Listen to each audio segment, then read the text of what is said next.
Break के बाद आपका एक बार फिर स्वागत है। बड़ा सवाल यह है कि दांव पर है मोदी। क्या ब्रांड मोदी जो कि लोकसभा में चला था उसको फिर से यहां पर चमकाया जा रहा है या उसका फायदा उठाने की कोशिश की जा रही है दोनों राज्यों के चुनावों में? और बड़ा सवाल यह है कि क्या अगर जीत है तो वो मोदी की है, तो फिर क्या हार है तो वो भी मोदी की होगी? जीवीएल नरसिम्हा जी हमारे साथ जुड़ चुके हैं, बीजेपी के प्रवक्ता है। नरसिम्हा जी, आप थोड़ा देर से हमारे साथ जुड़े, सिद्धार्थ नाथ जी हमारे साथ थे।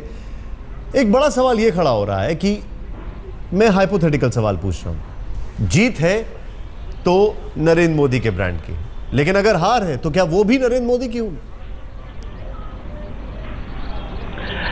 इस प्रश्न मुझे देने के पहले आपको जो चुनावी इतिहास और चुनावी जो एनालिसिस के बारे में दो शब्द कहना चाहूंगा। आप देखिए, अक्सर ये 70 की दशक में या 80 के दशक तक इस देश में राष्ट्रीय नेता राज्यों के चुनाव को प्रभावित करते थे और पिछले 20-25 साल में यह सिलसिला जारी रहा कि राज्यों के जो नेता है वो लोकसभा में भी अपने राज्यों में चुनावी नतीजे को प्रभावित करते थे। अभी मोदी जी हमारे पास इतनी बड़ी एक नेता है, राष्ट्रीय स्तर पर इस तरह का नेता पिछले 25-30 साल में इस देश में नहीं मिला है, तो इसलिए हम उसको एक एडवांटेज के रूप में तब्दील करके मोदी जी ब्रांड मोदी जी के नाम पर हम अपने ताकत राज्यों में भी बढ़ाना चाहते हैं। मैं समझता हूं ये एक हमारे पास एक ट्रम्प कार्ड है। ये बड़ा ऑब्वियस आप चीज बता रहे हैं। तो मैंने आपसे सवाल पूछा है, जीत है तो मोदी की। ऑब्वियस चीज नहीं है। तो जो भी नहीं, आप समझ लीजिए, जो भी हमारी प्रदर्शन होगी, हम उम्मीद करते हैं हम चुनाव दोनों राज्यों में जीतेंगे। जो भी हमारे परफॉर्मेंस होगी उसमें सबसे बड़ा योगदान मोदी जी का नेतृत्व का होगा। नहीं, लेकिन अगर वो हार होगी तब भी यही होगा। आपको ये कहना, जो भी हमारा प्रदर्शन होगा उसमें मेरे आंकलन से कम आधा हिस्सा मोदी जी के नाम पर होगा। आप लोकसभा चुनाव देखिए, मैं थोड़ा आगे बढ़ूंगा। हमारे साथ जनता पार्टी को जी नरसिम्हा जी बड़ी देर से हमारे साथ चौधरी साहब जुड़े हुए हैं आईएनएलडी से। राज्यों की बात हो रही है, राज्यों में बड़े नेता की बात हो रही है। आपके जो बड़े नेता हैं वो तिहाड़ जेल में चले गए थे, खैर अभी बाहर थोड़ी बहुत कैंपेनिंग चल रही है। सीधे सीधे उनके ऊपर निशाना साधा गया कि अगर काम कराना है तो क्या तिहाड़ जाओगे?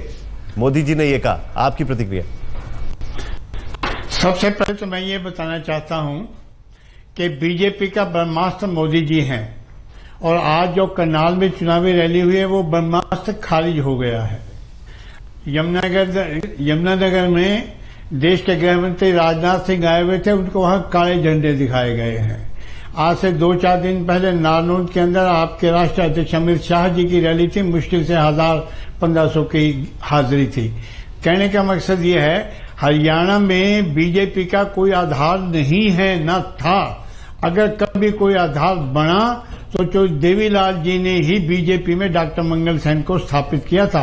यहाँ कोई स्थापित नेता न था, न आज भी है। और यही एक कारण है कि कल मैं आपके चैनल को देख रहा था तो बताया जा रहा था कि इनेलो के नेता मुख्यमंत्री के लिए ये दावेदार है, कांग्रेस के अंदर ये दावेदार है, लेकिन भाजपा के जब आई तो वहां पर खाली दिखाया जा रहा था।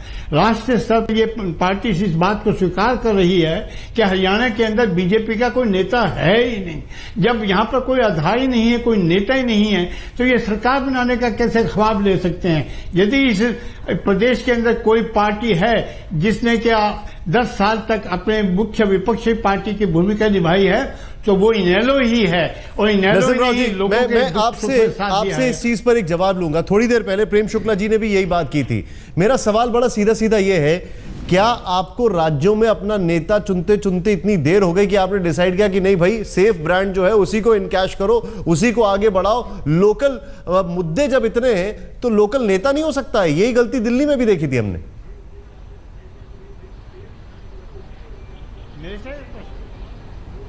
नरसिम्हा जी, मैं आपसे पूछ रहा हूं। अब देखिए, क्योंकि हर चुनाव में जो पार्टी निर्णय करती है हमें किसी को प्रोजेक्ट करना चाहिए नहीं करना चाहिए, वो हमारी ओवरऑल चुनावी आंकलन के आधार पर होता है। हमें जब फायदा दिखता है किसी नेता को प्रोजेक्ट करने से, हमारी परफॉर्मेंस और बहुत बढ़ सकती है। ऐसी स्थिति में हम प्रोजेक्ट करते हैं। जब हमें लगता है इस बार जरूरी नहीं है किसी के नाम पर प्रोजेक्ट करना, और ये डिसीजन हमारे लिए बाद में करना हमें लगता है हमारे लिए लाभदायक है, तो मुझे नहीं लगता है कि किसी को इसमें आपत्ति होनी चाहिए। ये पार्टी का अंदरूनी निर्णय है, पार्टी का इंटरनल असेसमेंट के आधार पर होता है। हम इसी अब देखिए ऐसे कई उदाहरण है जब हमने चुनाव जीते हैं किसी को प्रोजेक्ट न किए हुए, तो इसलिए ये जरूरी नहीं है हम किसी को प्रोजेक्ट करेंगे तभी चुनाव जीतेंगे। ऐसे कई उदाहरण मैं आपको प्रस्तुत कर सकता हूं। जी संजय जी, देखिए मैं यही कहना चाहूंगा कि भारतीय जनता पार्टी और मोदी जी का ये अहंकार और घमंड है कि वो समझते हैं कि भाषण देने से वो भारत के लोगों को हमेशा एक चमत्कार के जैसा एक जादू की छड़ी में उनकी हर समस्या का समाधान वो वो सफल होंगे। क्योंकि भाषण से न राशन मिलता है आम आदमी को, न भाषण से भ्रष्टाचार कम होता है, न भाषण से महंगाई कम हुई है, न भाषण से लोगों को नौकरी मिलती है। और आम आदमी जानते हैं कि यही भारतीय जनता पार्टी के पास एक जो बड़ा जो ट्रम्प कार्ड जो बात कर रहे हैं राव साहब, ये उसका खुलासा हो चुका है। और इसीलिए ये इस हकीकत को नहीं मान रहे हैं कि यदि इनका अब लगभग 5 महीने होने को है और इनके पास कोई सफलता नहीं, कोई उपलब्धि नहीं है, सिर्फ मोदी जी के भाषण और भाषण। अब कब तक चलेगा ये मजाक?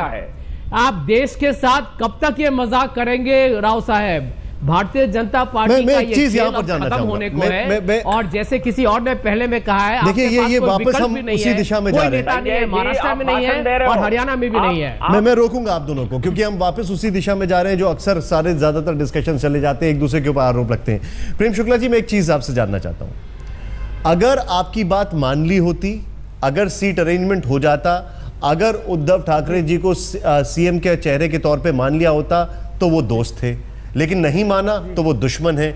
आपको लगता है कन्विंसिंगली आप जनता के बीच में कोई ओपिनियन बना पाएंगे? यहां पर ऐसा लगता है कि अवसरवादी ज्यादा दिखाई दे रहे हैं।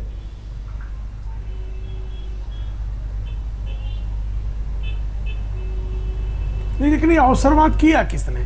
सवाल जनता ये पूछेगी कि अवसरवाद आप शब्द का इस्तेमाल कर रहे हैं, लेकिन अवसरवाद किसका है? जब 1989 में हमारा उनका समझौता हुआ था तब वो बहुत बड़े दल हुआ करते थे, तब उन्होंने जो है 106 सीटें खुद लड़े थे और जो है शेष 182 सीटें जो है वो शिवसेना को लड़ने के लिए दिया था।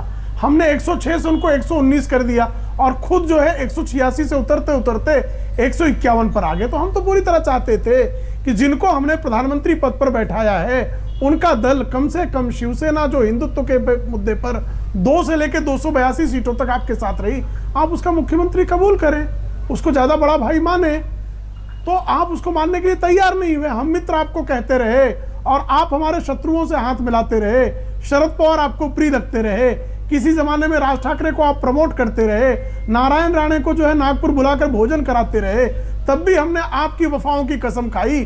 पर आप हर कदम यदि बेवफाई पर आमादा हैं, तो क्या जब भी बेवफाई हो तो हम उस बेवफा को दुआ करें, यही उम्मीद करते हैं हमसे। मैं ये एक चीज आपसे जानना चाहूंगा राजदीप, ये जो ब्रांड मोदी है, क्या बीजेपी को इससे आने वाले जो अब चुनाव होने जा रहे हैं, क्या बीजेपी इससे वही फायदा उठाने की स्थिति में दिखाई देती है जो लोकसभा चुनावों में देखा?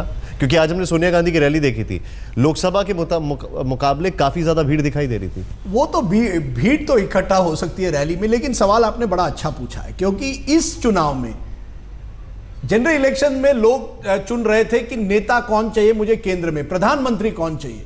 ये चुनाव जो है वो प्रधानमंत्री के लिए नहीं है, ये चुनाव है महाराष्ट्र का या हरियाणा का हो, किस तरह की राज्य सरकार आप चाहते हैं।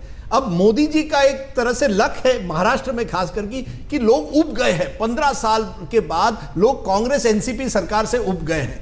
अब उसका फायदा शिवसेना भी उठाएगी, उसका फायदा नरेंद्र मोदी जी भी उठाएंगे।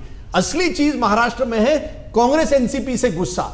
मैं देखना चाहता हूं क्या मोदी फैक्टर ऐसे राज्य में चलेगा जहां सरकार ने अच्छा काम किया हो, वहां क्या अगर मोदी जी जाए, कल बिहार, अगले साल बिहार में जब चुनाव होगा, नीतीश कुमार की सरकार ने कुछ हद तक अच्छा काम भी किया है।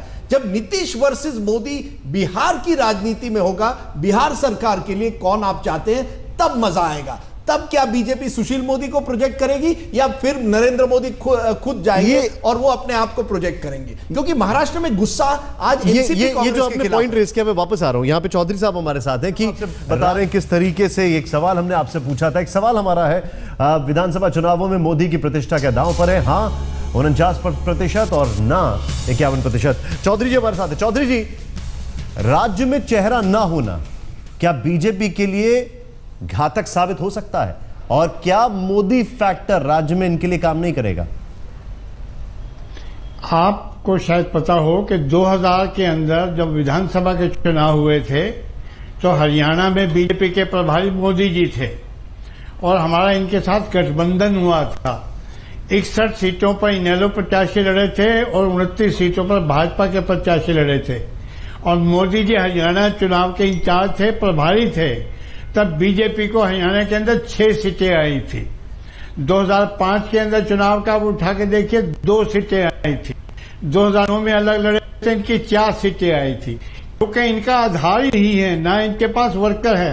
आप हैरान हो जाएंगे कि इनेलो ही एक ऐसी पार्टी है हरियाणा प्रदेश के अंदर जिसके बूथ स्तर पर 16,000 बूथ के लिए 3,20,000 से ज्यादा बूथ कमेटी के सदस्य हैं। हमारा ही नारा ये उठा, हमारा था 1 बूथ 10 यूथ, ये नारा इन्होंने हमारा लिया। इसलिए इनके पास यहाँ कुछ भी नहीं है। हरियाणा के अंदर 40% कैंडिडेट तो इनके पास कैंडिडेट इन्हें दूसरी पार्टियों से लिए हैं। हरियाणा के अंदर तो बीजेपी कांग्रेस बी टीम के रूप में उभरी हुई है। कांग्रेस मेरे पास समय कम है, मैं रोकूंगा आपको। एक फैक्टर यहां पर ये जो है, जो अपने आप में बड़ा सवाल है कि क्या मोदी फैक्टर वहां पर काम करेगा, ये नतीजे अपने आप बताएंगे। लेकिन ब्रांड मोदी को इनकैश करने की कोशिश की जा रही है क्योंकि लोकल लेवल पर नेता प्रोजेक्ट नहीं किया गया। मैं आप सबको रोकना चाहूंगा। बहुत बहुत शुक्रिया राजदीप, आपका ही बहुत बहुत शुक्रिया।